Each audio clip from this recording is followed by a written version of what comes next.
contexte pour lequel nous sommes africains. Merci beaucoup.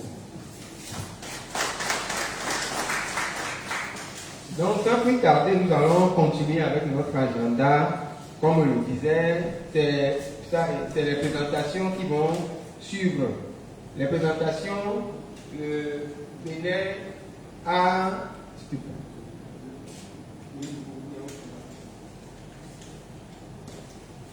Le Bénin a envoyé sa présentation, mais il y a une amélioration. Donc, c'est bon, il faut vous présenter. D'accord. Ok, si vous me le permettez. Oui, tout d'abord, avant la présentation, nous allons avoir un modérateur qui va nous permettre de pouvoir modérer lorsqu'il y aura des questions après les présentations. Est-ce que ça vous voulez dire quelque chose? C'est une présentation. Oui, oui. Au fait, la présentation qui passe, c'est les présentations. Le canevas qu'on vous a envoyé. La seconde passera après. C'est bon? D'accord. Ok. Pour le modérateur, nous allons prier toujours notre cher honorable de pouvoir nous modérer la séance.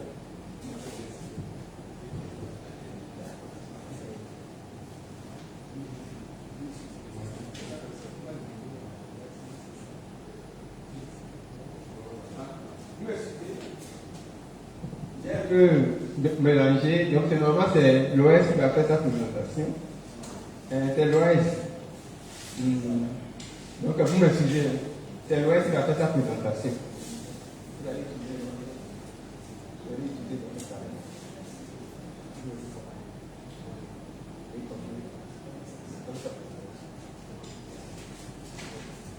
Attends, tu vas me dire.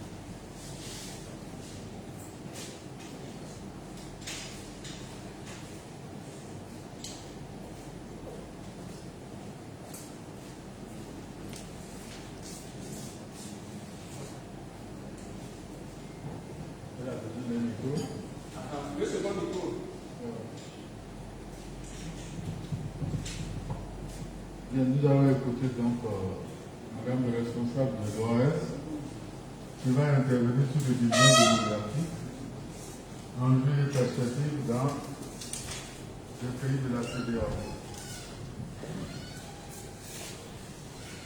Madame, vous avez la parole. Merci beaucoup, Monsieur le Président de séance.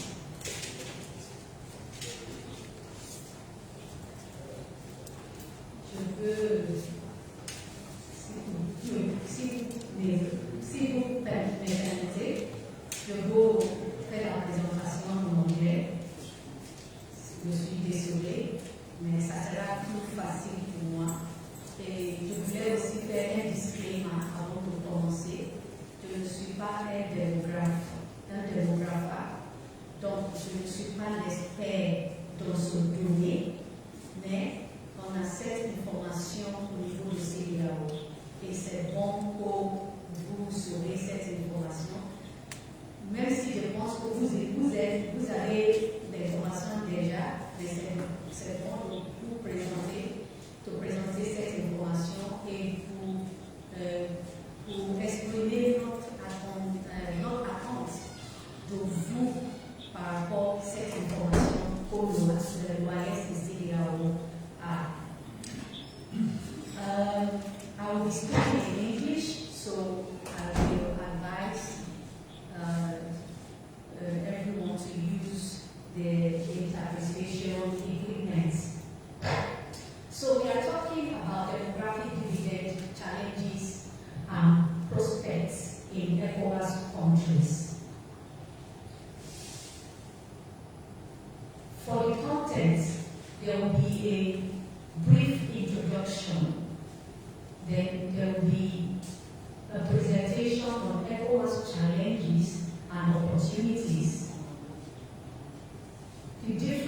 models of demographic dividend, the considerations for the network, and then conclusion. So, as we all know, ECOWAS is a region with a rapidly growing population. Currently, it is estimated to have 401.9 million inhabitants as of 2020. It has the youngest population in the world, 66%, with high urban growth, and this presents a potential for demographic dividend. What is demographic dividend? This is a period of economic growth fueled by a large working age population relative to dependence as a result of declining fertility met by public authorities and private organizations, effective investments in health, youth and women development, education, and employment. So demographic dividend, in summary, is that period of economic growth. Now, in Africa, a number of African countries, they have entered or are about to enter into demographic dividend.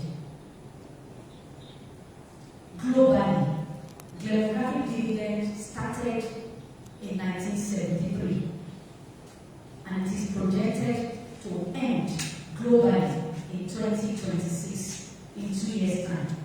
But in Africa, it is different. In Africa, it started in 1991, according to the current population projection. And it will continue, this demographic dividend, this economic growth will continue until 2083. The West Africa and the Central Africa are even further blessed. They are the last sub-region to enter into the demographic phase.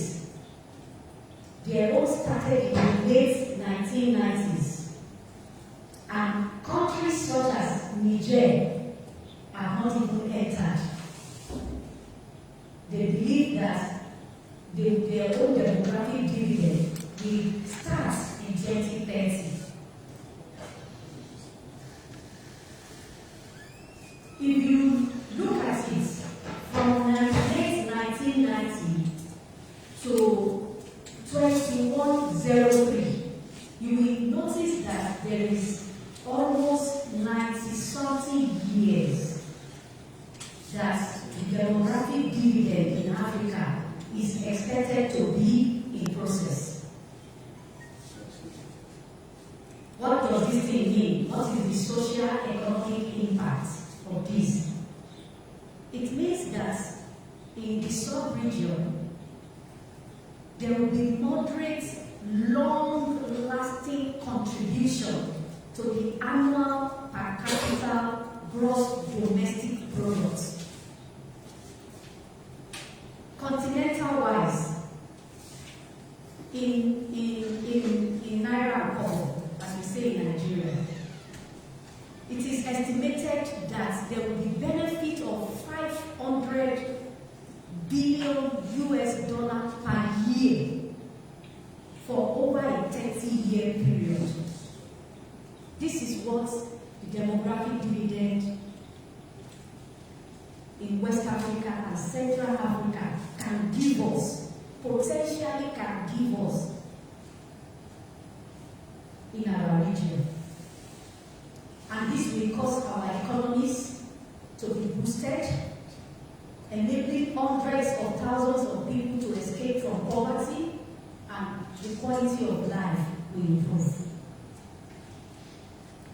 Now, we want to focus onward, we want to focus on ECOWAS. what are the opportunities and what are the challenges that we have in the region that are combating our demographic dividend. A young population. A young population is an asset, but also a risk factor for the stability of the region and the achievement of sustainable development goals. The median age of the regional population is 18 years. Let me explain what that means. That means that if they drop a person in Africa, when the person touches the left and touches the right, the person is likely going to bump into a person that has 18 years. That's what that thing is. So you have young population.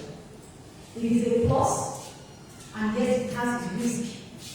Nearly 44% of the population, note those figures, is under 15 years. 15 years old, and 65% is under 25 years. It is also a region that is increasing in urbanization. So you see most of our youth, they are going into the urban area. This is also a positive. It has its own strength, it has its weakness. The proportion of the region living in urban centers in West Africa has increased rapidly from 14.7 in 1960 to 47.6 in 2020. This is projected to further increase to 53.5 by 2030 and 67.7 by 2050. That means half of the population of those in Africa will be in the urban area. What is another opportunity and challenge for our region? Our region has a high demographic dividends ratio. A high demographic dependency ratio. And therefore, there is need to accelerate demographic transition in the region. Let me explain what demographic dependency ratio means. We have, as of 2020, we have 85% of demographic dependency ratio. What that means is that there are 85 dependents. When you have a group of 100 working class population between the ages 15 and 64. This ratio has not changed very much over the past 40 years. In 1980, the demographic dependency ratio shifted from 90% to 88% in 2010. This ratio is usually influenced by a high proportion of children 0 to 14 years in the total population. In terms of health, as we all know, we have had a lot of improvements in health, but a lot still remains to be done. Over the past 4 decades, improvement has been recorded in the health sector. There is increased life expectancy at death, and there is decrease in mortality rates. However, this performance in countries are not even. The child mortality rate for children under 5, it is still 77.5 deaths among 1,000 live births, compared to the average you see in the sub-region. The maternal mortality rate is still 562.5 cases per 100,000 live births when you compare to the average sub-Saharan Africa data, which is 547. In terms of education, there has been improvements, but there is a need to adapt education system to the current labor trends. Over the last 60 years, the primary education has improved in West Africa. In 2018, countries such as Benin,